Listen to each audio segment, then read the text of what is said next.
warahmatullahi wabarakatuh. Pertama-tama marilah kita panjatkan rasa puja dan puji syukur kita kehadirat Allah Subhanahu wa taala yang telah memberikan rahmat serta hidayahnya kepada kita semua sehingga kita dapat menjalankan aktivitas kita sehari-hari dengan keadaan baik dan lancar. Nah, di sini saya beserta kelompok saya dari kelompok 9 akan mempresentasikan tugas makalah yang diberikan oleh Bapak Ulinuha MSI selaku dosen pembimbing mata kuliah Fikih Muamalah Kontemporer. Nah, di sini kami dari kelompok 9 mendapatkan tema kafalah dan hafalah. Untuk kesempatan kali ini, dalam tema yang akan kita bahas pada hari ini akan disajikan oleh 3 pemakalah. Yang salah satunya adalah saya sebagai pemakalah pertama. Jadi saya akan menerangkan sedikit tentang kafalah. Pengertian kafalah. Kafalah secara etimologis menurut Ibnu Abidin adalah sama dengan ad-damun yang berarti memelihara atau menanggung.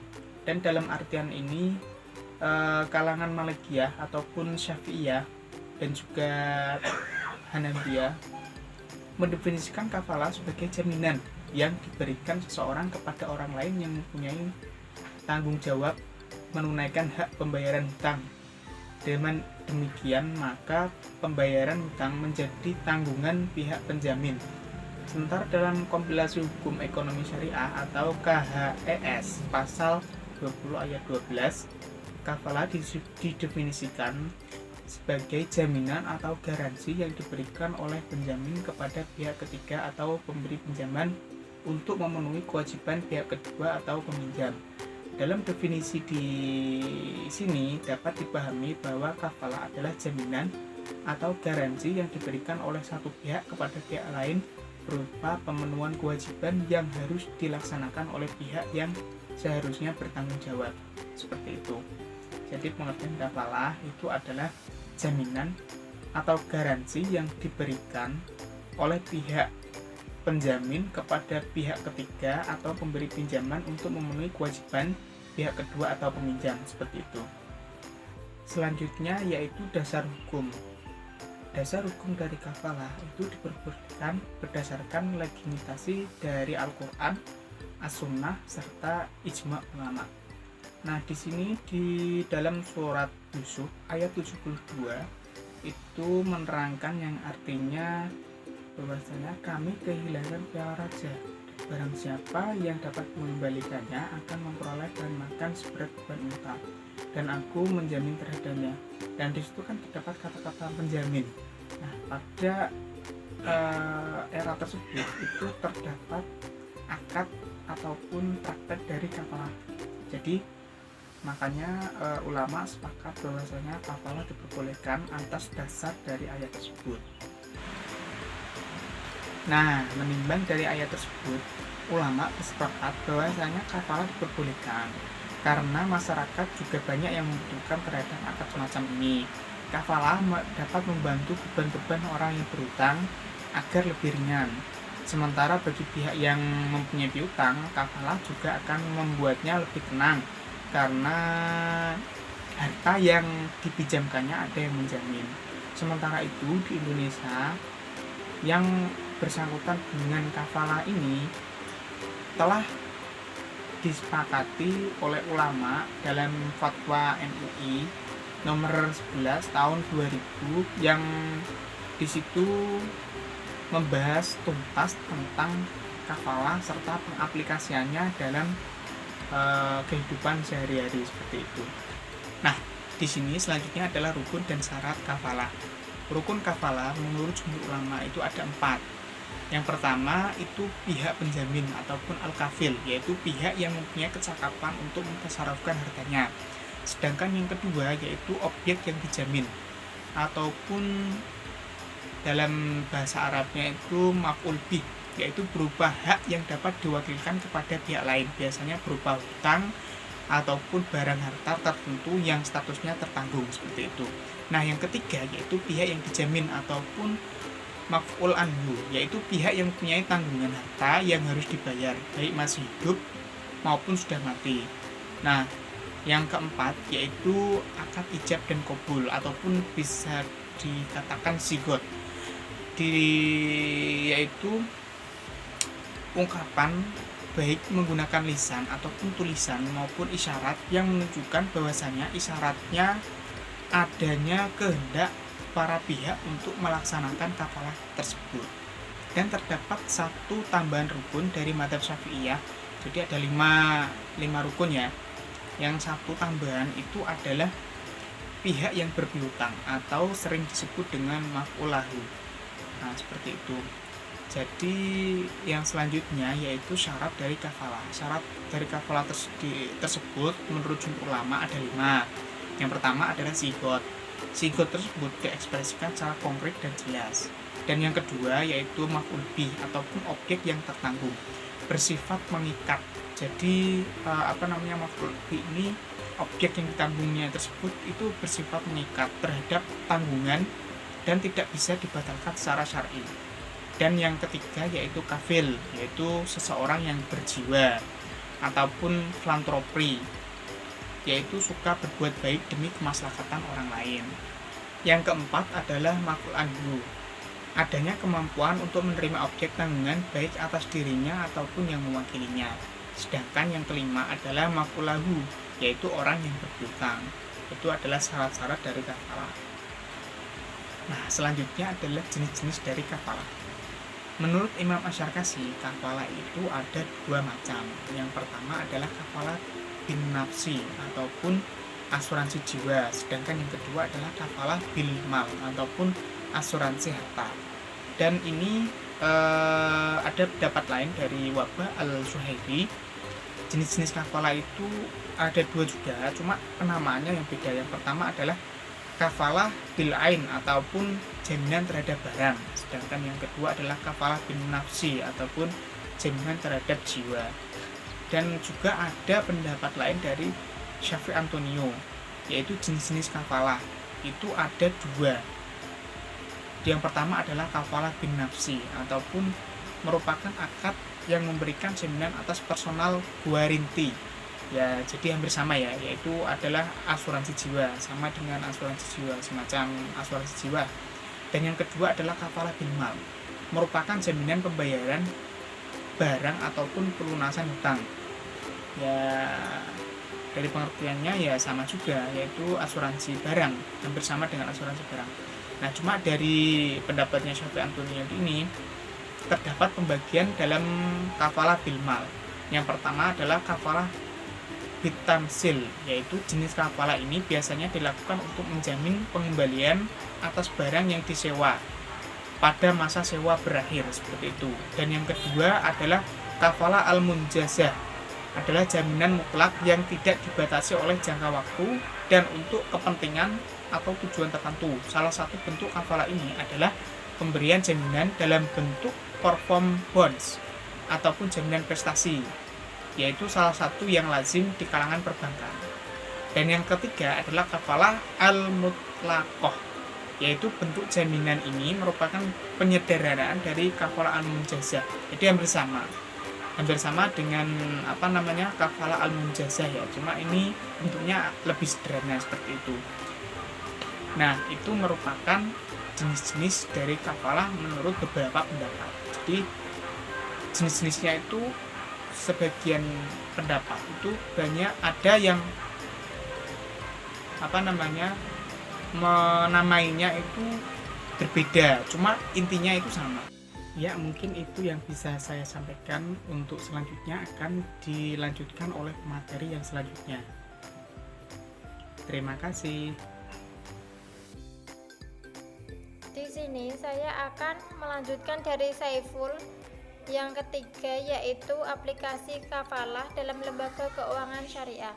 Kafalah diterapkan di lembaga keuangan syariah, khususnya bank syariah, di mana bank bertindak sebagai penjamin atau kafil dan nasabah sebagai pihak yang dijamin atau makful alaih.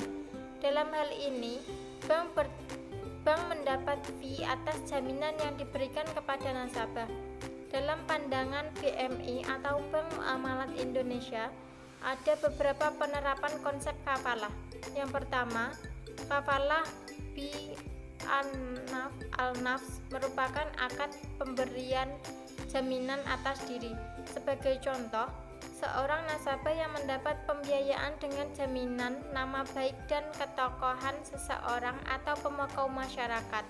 Walaupun bank secara fisik tidak memegang beberapa barang apapun, tetapi bank berharap toko tersebut dapat mengusahakan pembayaran ketika nasabah yang dibiayai mengalami kesulitan. Yang kedua, kafalah al-taslim. Jenis kafalah ini bisa dilakukan untuk menjamin pengembalian barang yang disewa pada waktu masa sewa berakhir.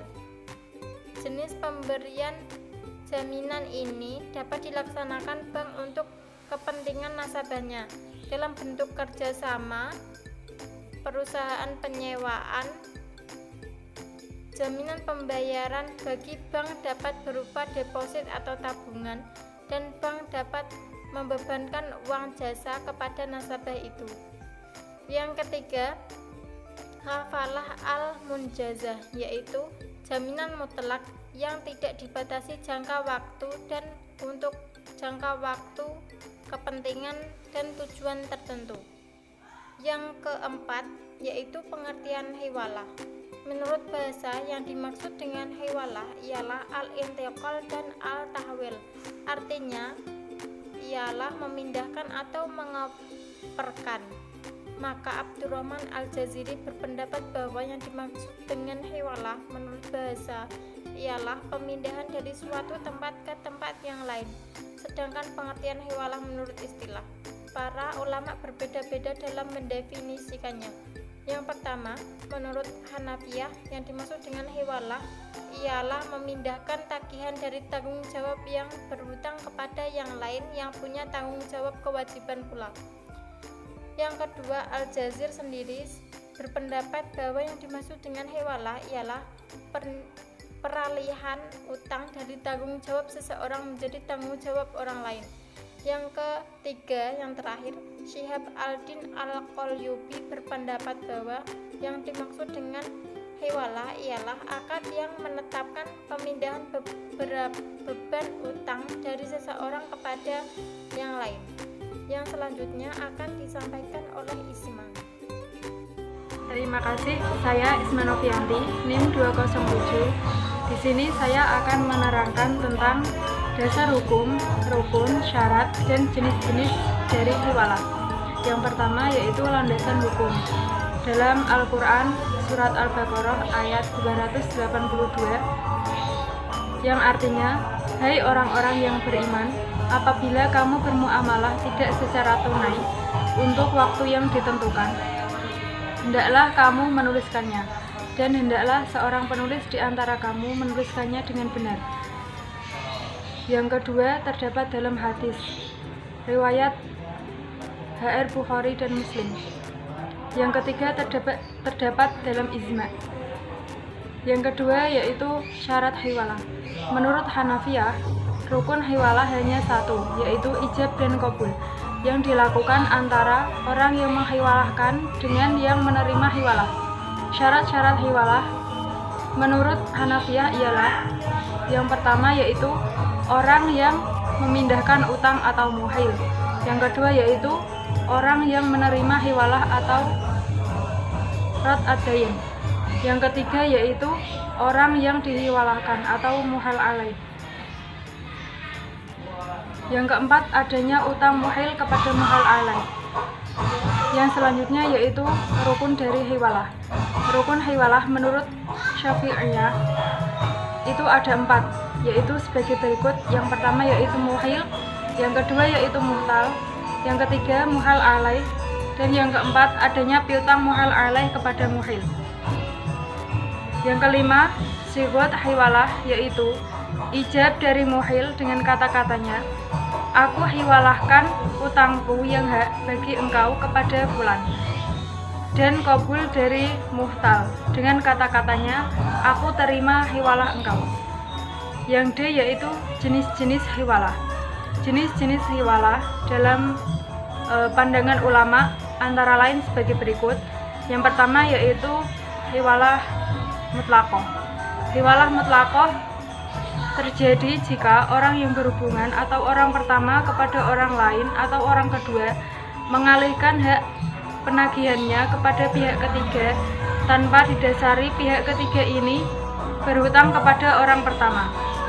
Atau dengan kata lain, seorang memindahkan hutangnya kepada orang lain dan tidak mengaitkan dengan hutang yang ada pada orang itu.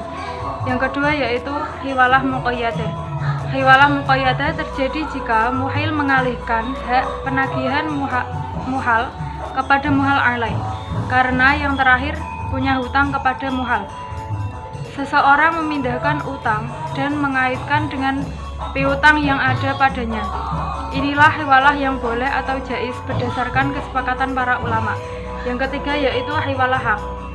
Hiwalah ini adalah pemindahan piutang dari suatu piutang kepada piutang orang lain dalam bentuk uang, bukan dalam bentuk barang. Yang selanjutnya yaitu aplikasi hiwalah dalam perbankan syariah.